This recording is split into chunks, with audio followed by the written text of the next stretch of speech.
সম্মানিত ভাই আমার, আল্লাহ রাব্বুল আলামিন কোরআনুল কারীমের মধ্যে বলেন, পৃথিবীর মানব মণ্ডলী কান খাড়া করে শুনে রাখ, আমি রাব্বুল আলামিন আল্লাহ 1400 বছর আগে কোরআনুল কারীমের ভিতরে স্পষ্ট করে বলে দিলাম, কুল ইন কুনতুম তুহিব্বুনাল্লাহ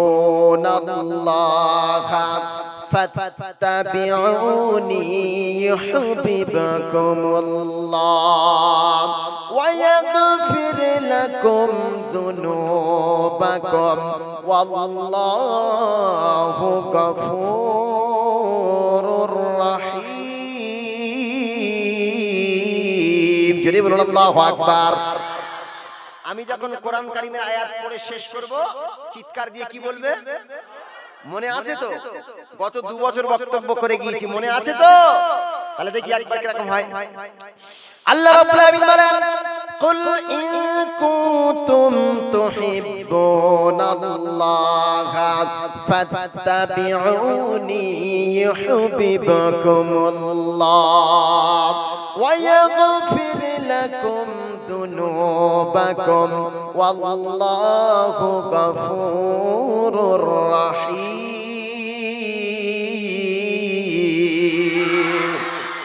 আল্লাহ রাব্বুল আলামিন বলেন, হে পৃথিবীর মানব মণ্ডলী, হে চক সম্মুখের মানুষেরা, যুবক ভাইরা, ভালো করে কান খাড়া করে শুনে রেখে দাও।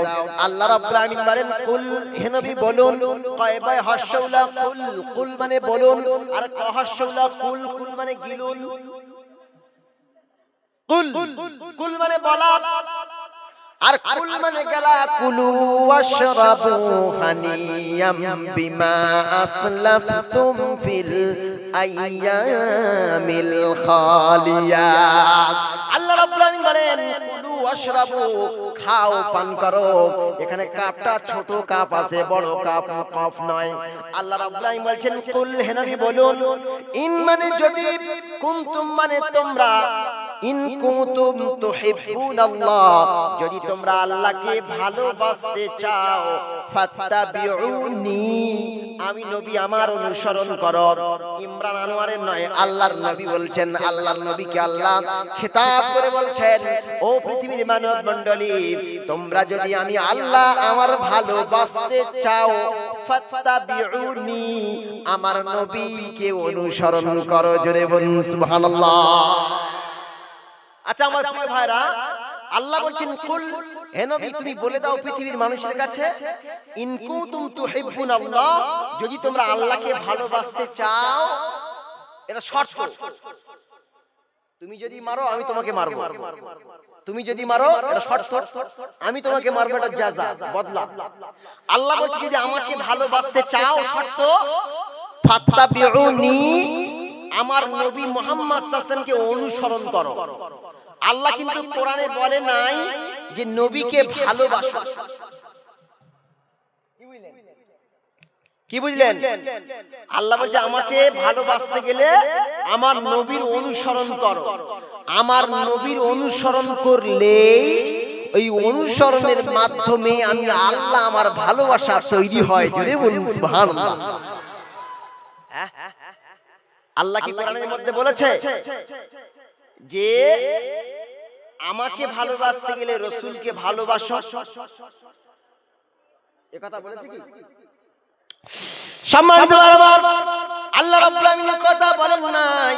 আল্লাহ পাক যে কথা বলেছেন, ফাত্তাবিউনি, তোমরা আমার নবীকে অনুসরণ করো, ইউহিব্বুকুমুল্লাহ, তাহলে আল্লাহ রাব্বুল আলামিন ভালোবাসতে শুরু করবেন।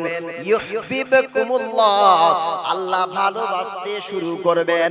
তার মানে আমরা যদি রাসূলের ভালোবাসা পেতে চাই, আল্লাহর ভালোবাসা পেতে চাই, আমার নবীকে অনুসরণ করা লাগবে।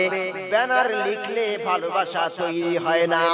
ব্যানারে ভালোবাসার বহিঃপ্রকাশ নয়, ভালোবাসার বহিঃপ্রকাশ হওয়া দরকার রাসূলের ইত্তেবায়ে, অনুসরণে। জোরে বলুন সুবহানাল্লাহ। এবার আওয়াজটা কম হলো কেন? একবার জোরে হবে না সুবহানাল্লাহ? তাহলে ব্যানার লিখে ভালোবাসা প্রকাশ করা যায় না। যায় কি না? প্রকৃত ভালোবাসা হয় না। এখন মনে করো ওই যুবক ভাই একটা মেয়েকে চিঠি লিখেছে, আই লাভ ইউ। আরে কথা কয় না, চিঠি লিখেছে আই লাভ ইউ, চিঠিটা বড় করে ব্যানার আকারে লিখে আর এইরকম রাস্তায় টাঙিয়ে দিয়েছে, আমি অমুককে ভালোবাসি বলে বিরাট বড় ব্যানার করে লিখেছে, অথচ সে তাকে ভালোবাসে না, সে তাকে এখন মনে করুন আমি একটা সাপোজ মইদুল নাম বললাম, আর মইদুল একটা ছেলে, আর মেয়েটার নাম কি বলি, যার নাম বললে সে তো আবার রাগ করবে, কি বলি বলো? হ্যাঁ, কি নাম? মনে করো তার নাম বললাম ফাতেমা। এখন মইদুল ফাতেমাকে ভালোবাসে, তা মইদুল লিখছে I love you, I love Fatema. আচ্ছা, এই আই লাভ বললেই কি ভালোবাসা হয়ে যায়? আরে কথা কয় না, আই লাভ বললে কি ভালোবাসা হয়ে যায়? দেখবেন অনেক যুবক অনেক নায়িকাকে ভালোবাসে, আই লাভ অমুক, আই লাভ তমুক, তাতে কি ভালোবাসা হয়ে যায়? তার মানে বোঝা গেল যে কোন লিখে ভালোবাসা হয় না, মুখে বলে ভালোবাসা হয় না, তারপর ব্যানার তৈরি করে ভালোবাসা হয় না, ঝুড়ি পিটে ভালোবাসা হয় না, চিৎকার দিয়ে ভালোবাসা হয় না, লোকের জানাজানি করিয়ে ভালোবাসা হয় না। প্রকৃত ভালোবাসা হয় গভীরে, প্রকৃত ভালোবাসা হয় গোপনে, প্রকৃত ভালোবাসা হয় অন্তরালে, প্রকৃত ভালোবাসা হয় গভীরভাবে। রাসূলের সঙ্গে যদি কেউ গভীরভাবে প্রেম করতে চায়, ভালোবাসতে চায়, সে যেন ভিতর থেকে রাসূলকে অনুসরণ করে। জোরে বলুন সুবহানাল্লাহ। কি গো, আই লাভ মুহাম্মদ লিখলেই ভালোবাসা হয়ে যাবে? সম্মানিত ভাই আমার, আল্লাহ রাব্বুল আমিন কি বলছে? ফাত্তাবিউনি, আমি রাসূল আমার অনুসরণ করো। অনুসরণ কাকে বলে? অনুসরণ কাকে বলে আমি একটা জাস্ট ফর एग्जांपल দিয়ে যাই। মনে করুন আপনাদের রাস্তাটা মাটির রাস্তা, ওই মাটির রাস্তায় বৃষ্টি হওয়ার কারণে কি হয়? কাদা হয়ে যায়। কাদা হয়ে যাওয়ার পরে বৃষ্টি যখন থেমে যায়, ওখান থেকে মানুষ চলাফেরা করে। একবার একটা মানুষ গেল, তার পায়ের খোঁজগুলো, তার পায়ের খোঁজের উপরে আবার আরেকজন পা দিল, দেখবেন একটা একটা খোঁজ পড়ে যায়, একটা আপনার কিনা জায়গা শুকনো হয়ে যায়, অন্য জায়গায় কাদা থাকে কিন্তু এক একটা জায়গায় শুকনো হয়ে যায়। ওই পায়ের উপরে পা দিয়ে চলার নাম হলো পদঙ্ক অনুসরণ করা। মানে সে ব্যক্তি যেখানে যেখানে পা দিয়ে চলেছে, ওইখানে ওখানে পা দিয়ে চলার নাম হলো পদঙ্ক অনুসরণ। আল্লাহর নবী বলেন ফাত্তাবিউনি, আমি নবী আমার অনুসরণ করতে গেলে মাথার চুল থেকে পা পর্যন্ত, আর জন্ম হওয়া থেকে মৃত্যু পর্যন্ত, এমনকি কবর পর্যন্ত, আমি নবী আমাকে ফলো করে সমস্ত কাজ করলে আমি নবী তাকেই ভালোবাসি। জোরে বলুন সুবহানাল্লাহ। কি করতে হবে? এইবার ধরা যাক মাথার চুল থেকে ধরি। আল্লাহর নবী বলেন, আল্লাহর হাবিব বলেন, মাথার চুল কাটা 3 কোয়ালিটির সুন্নাত। কয় কোয়ালিটির বললাম? 3 কোয়ালিটির। একটার নাম হলো লিম্মা, আরেকটার নাম হলো জুম্মা, আরেকটার নাম হলো আফরা। লিম্মা মানে কাঁধ পর্যন্ত, আর জুম্মা মানে হলো এই কানের লতি আর কাঁধের মাঝখান পর্যন্ত, আর আফরা মানে হলো কানের লতি পর্যন্ত। এই 3 কোয়ালিটির চুল রাখাকে রাসূল সুন্নাত বলেছেন। আবার জায়েজ হলো সামনে পিছনে সমান রাখা, এটা হলো জায়েজ। এই জায়েজ ভাবে চুল কাটা যেতে পারে। তাহলে আপনি আপনার মাথাটা খুলে দেখুন তো, রাসূলের মতো সুন্নাত অনুযায়ী হয়েছে না জায়েজ অনুযায়ী হয়েছে না হারাম অনুযায়ী হয়েছে? যদি আপনার চুল রাসূলের মতো হয়, তাহলে রাসূল আপনাকে ভালোবাসবে, আর আপনার ভালোবাসাও রাসূলের জন্য হবে। জোরে বলুন সুবহানাল্লাহ। আমার মাথার চুল খুললে দেখা যাবে আমি সুন্নতে রাসূল রাখি নাই, সুন্নতে রাসূল মানি নাই, আমি সুন্নতে মেসি করেছি। মেসি, সুন্নতে মেসি, সুন্নতে ক্রিশ্চিয়ানো রোনাল্ডো, সুন্নতে আবার কি বললাম? সুন্নতে ক্রিশ্চিয়ানো রোনাল্ডো, সুন্নতে এমবাপে, আবার সুন্নতে ওই জুনিয়র কি ওর নাম নেইমার, নেইমারের মতো চুল কেটেছে, নিচের গুলো একদম কেটে নেড়া করে ফেলেছে আর উপরে তালপট্টির ডিব্বা বানিয়েছে। আচ্ছা বলুন তো রাসূলের কোন হাদিস দ্বারা প্রমাণ আছে নিচেরটাকে পুরো টাককে দিয়ে উপরটা তালপট্টির ডিব্বা বানানো কোথাও আছে নাকি? তার মানে হলো আপনি আপনার মাথাকে রাসূলের মতো করতে পারলেন না, চুলকে আপনি রাসূলের মতো কাটতে পারলেন না, চুলকে আপনি রাসূলের মতো অনুসরণ করে চুলটা রাখতে পারলেন না। এবার ওখান থেকে আরেকটা নিচে নামেন, গোঁফ মোচ হ্যায় নতুলাল জैसा বন্ধন না হো। মোচ রেখেছে কত বড়, বলছে পিঠ ধরবে দেখে আর পানি খাবে ছেকে। কিছু কিছু পীর বাবার গোঁফ আছে এখান থেকে এই পর্যন্ত, মানে 5 ব্যাটারির লাইট মারলে দেখা যাবে না ও দাঁত আছে না দাঁত নেই। 5 ব্যাটারি লাইট মেরেও বোঝা যাবে না ও হাসে না কাঁদে, ও খায় না ঘুমায়। বলে একবার শুনেছিলাম নাকি রবীন্দ্রনাথ কি করে মুড়ি খায়। একসময় নাকি রবীন্দ্রনাথকে জিজ্ঞাসা করা হয়েছিল, আচ্ছা আপনি মুড়ি খান কি করে?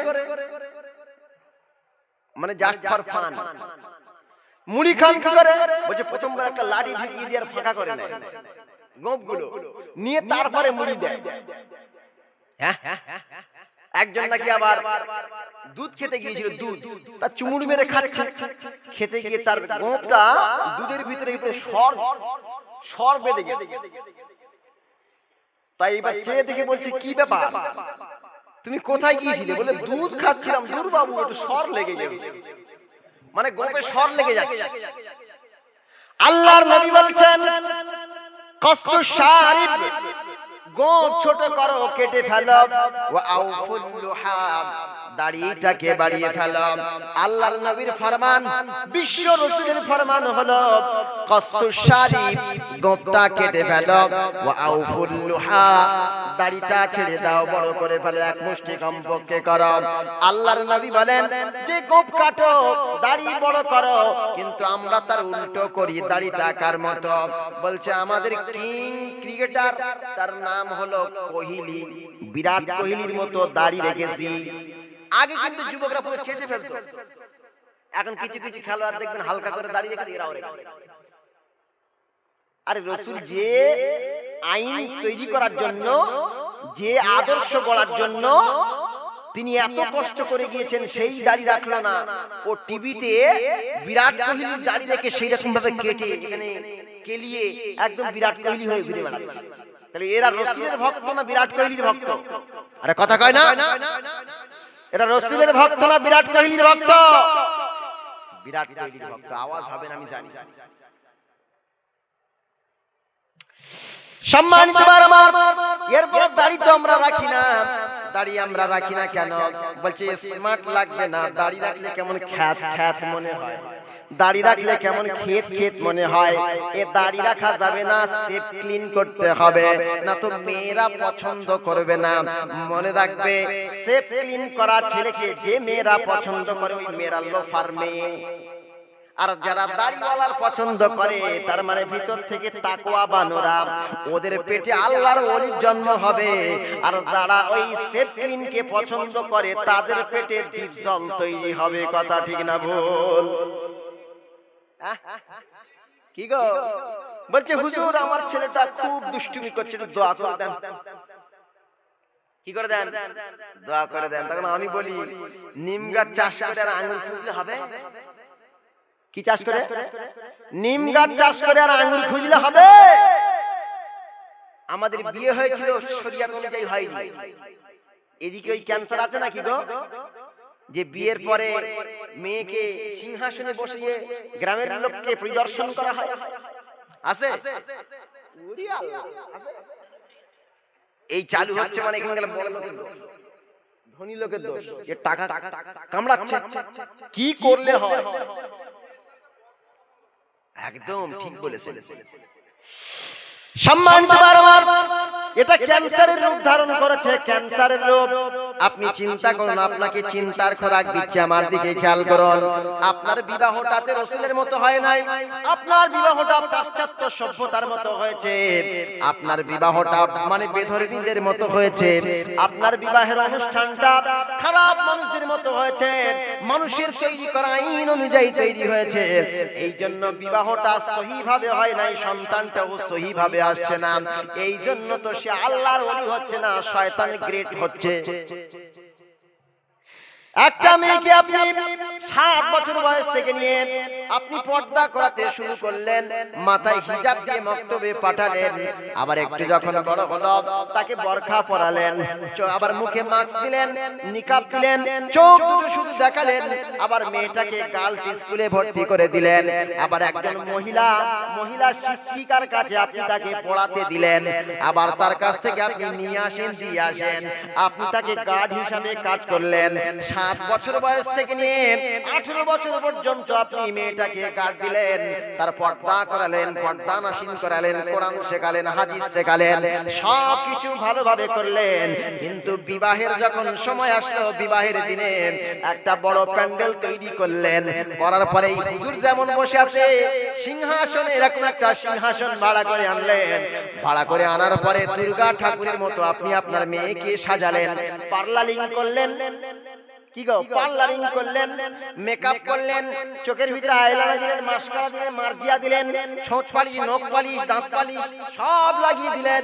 দেওয়ার পরে মেয়েটাকে একবার দুর্গা ঠাকুরের মতো সিংহাসনে বসিয়ে দিলেন, আর বললেন 18 বছর ধরে আমি গ্রামের মানুষের উপরে জুলুম করেছি, আমার মেয়েকে দেখতে দেই নাই, হক আদায় করতে দেই নাই, বিয়ে করে অন্য ছেলে নিয়ে চলে যাবে, গ্রামের ছেলেদের অবস্থা কি হবে তাদেরও তো একটু দেখার দরকার আছে। কথা ঠিক না ভুল? কি কথা কয় না? তাদের তো দেখার হক আছে, গ্রামের লোকের হক আদায় করে বেড়াচ্ছে, মেয়ের বাপ গ্রামের লোকের হক আদায় করতে ব্যস্ত আছে। গ্রামের যুবকরা সব এসেছে, আসার পরে দেখছে সিংহাসনে দেবী দুর্গা বসে আছে। হিন্দু ভাইদের রাগ করবেন না, একটু উদাহরণ দিলাম, দেবী দুর্গার মতো সেজে বসে আছে, রূপবতী, গুণবতী, সুস্নিগ্ধা, প্রিয়ঙ্গদা, সুন্দরী, অপ্সরা বসে আছে। এইবার আসলো কি, যুবকরা আসলো কি, হুজুর সেলফি প্লিজ। আরে কথা কয় না? আজকে যে মহিলা বিবাহের জন্য বসে আছে, এসে বলছে প্লিজ সেলফি একটা। সমাজ যাচ্ছে দেখুন, প্লিজ সেলফি। আবার ছেলে বিয়ে করার সময় আসলো, ক্যামেরাম্যানকে ভাড়া করে নিয়ে এসে 10 জন ক্যামেরাম্যান, সে ছাতা লাইট নিয়ে এসছে, মাথা লাইট নিয়ে এসছে, ঘোড়ার ডিম নিয়ে এসছে, এনে সব টাঙিয়ে দিয়েছে, গিয়ে ছেলেকে ফটো তুলছে। কথা ভুল বলছি নাকি? বলছে প্লিজ একটু স্মাইল। ও বিয়ে করতে এসে হাসবে নাকি কাঁদবে? মিতো বাড়ি গিয়ে তুই বলো দেখি, প্লিজ স্মাইল, একটু হাসুন তো দেখি। মারতে হবে না? তাহলে বিয়ে বাড়ি এসে প্লিজ একটু ক্রাইং, একটু কাঁদুন দেখি, কেউ বলে? সম্মানিত আমার, যে ছেলে বিয়ে করতে আসছে ওর লজ্জা নাই, আর যে মেয়েকে বিয়ে করতে আসছে ওর লজ্জা নাই, তার মানে দুই নির্লজ্জের বিয়ে হচ্ছে। কথা ঠিক না ভুল বলেন? ওর বলা উচিত ছিল, শ্বশুর আব্বা আমি যে মেয়েকে বিয়ে করব গ্রামের লোকের দেখানোর দরকার নাই, আমি ইমরান আনোয়ার শুধু তারে দেখবে, সে আমারে দেখবে, আমার দেখার অধিকার শুধু তাকে, গ্রামের লোকের দেখানোর দরকার নাই।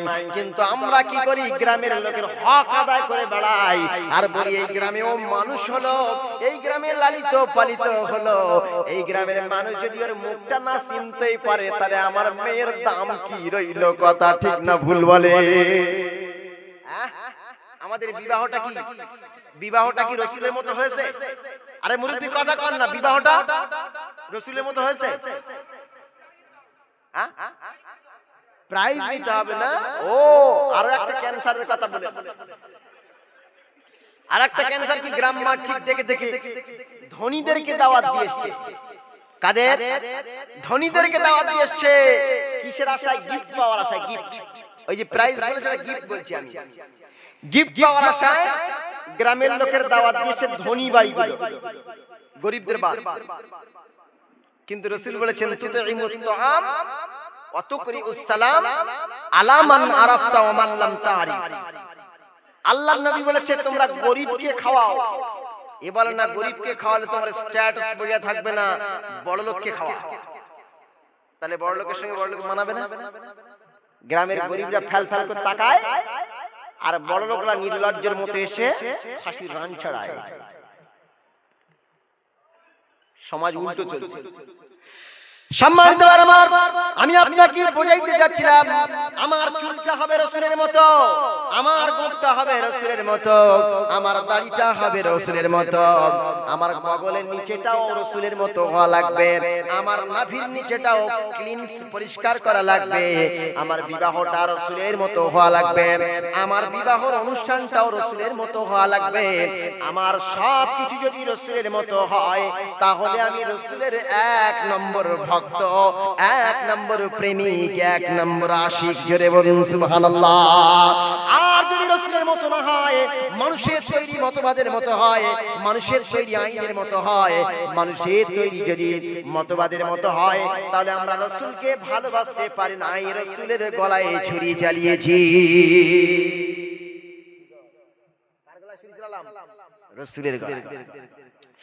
আল্লাহর নবী বলেন, আল্লাহর হাবিব বলেন ভালোবাসার গভীরতা। এবারে দেখো, প্রথম নম্বরে বললাম আল্লাহকে ভালোবাসতে গেলে রাসূলের অনুসরণ করতে হবে, সব ক্ষেত্রে অনুসরণ করতে হবে। বিয়ের সময় রাসূলের অনুসরণ করতে হবে, কিন্তু শুধু নামাজে আমরা রাসূলের অনুসরণ করি। কি গো, রাসূল এইভাবে হাত তুলেছে, এইভাবে বেঁধেছে, এইভাবে এই করেছে, এইভাবে এই করেছে, এইভাবে এই করেছে, শুধু রাসূলের নামাজের সময় অনুসরণ করি, আযানের সময় অনুসরণ করি, কোরআন তেলাওয়াতের সময় অনুসরণ করি, কিন্তু সমাজনীতি, অর্থনীতি, রাজনীতি, পররাষ্ট্রনীতি, ব্যক্তিনীতি, বন্ধুনীতি, জীবনে যত পার্ট অফ লাইফ, জীবনের যত অংশ আছে, অঙ্গ আছে, সেগুলোকে আমরা রাসূলকে মানি না, সেগুলো মানুষের তৈরি মতবাদকে মানি। কথা ঠিক না ভুল?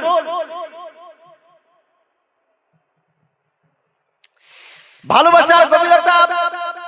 আল্লাহর নবী বলেন, আল্লাহর হাবিব বলেন, এই পৃথিবীর মানব মণ্ডলী শোনো, আমি রাব্বুল আলামিন আল্লাহর রাসূল বলছি, ভালোবাসা, প্রকৃত ভালোবাসা কেমন হওয়া দরকার, রাসূলকে ভালোবাসতে গেলে কি করতে হবে, আল্লাহ রাব্বুল আলামিন কোরআনুল কারীমের ভিতরে নয়, হাদিস শরীফের ভিতরে আল্লাহর নবী বলেন, এই পৃথিবীর মানব মণ্ডলী শুনে রেখে দাও, আল্লাহ রাব্বুল আলামিন রাসূল বলেন, ইন কুনতুম তুহিব্বুনাল্লাহ, আল্লাহ বলেছেন যে আমার ভালোবাসতে গেলে রাসূলকে অনুসরণ করো, কিন্তু ভালোবাসাটা কেমন হওয়া লাগবে, কত গভীর হওয়া লাগবে। আল্লাহর নবী বলেন, আল্লাহর হাবিব বলেন, লা ইউমিনু আহাদুকুম হাত্তা আকুনা আহাব্বা ইলাইহি মিন ওয়ালিদিহি ওয়া ওয়ালাদিহি ওয়ান নাসি আজমাইন। রাসূলের ভালোবাসা কেমন হওয়া দরকার একটু বলতে দিন। লা ইউমিনু আহাদুকুম, তোমাদের মধ্যে থেকে কেউ রাসূলের প্রকৃত ভালোবাসা বা প্রকৃত ঈমানদার হতে পারবে না। লা ইউমিনু আহাদুকুম, তোমাদের মধ্যে কেউ পূর্ণাঙ্গ ঈমানদার হতে পারবে না ততক্ষণ যতক্ষণ যতক্ষণ আকুনা আহাব্বা ইলাইহি, আমি রাসূল, আমি সবার চেয়ে তার কাছে প্রিয় না হব। তার মায়ের চেয়ে যেন রাসূল প্রিয় হয়, তার বাপের চেয়ে যেন রাসূল প্রিয় হয়, তার স্ত্রীর চেয়ে যেন রাসূল প্রিয় হয়, স্বামীর চেয়ে যেন রাসূল প্রিয় হয়, সন্তানের চেয়ে যেন রাসূল প্রিয় হয়, টাকার চেয়ে যেন রাসূল প্রিয় হয়, সম্পদের চেয়ে যেন রাসূল প্রিয় হয়, ঘর বাড়ি বালাখানা যা কিছু আছে পৃথিবীতে, প্রেমিকার চেয়ে যেন রাসূল প্রিয় হয়। যদি তার কাছে এটা প্রিয় হয়, তাহলে তার পরিপূর্ণ ঈমান আছে। জুড়ে বলুন সুবহানাল্লাহ।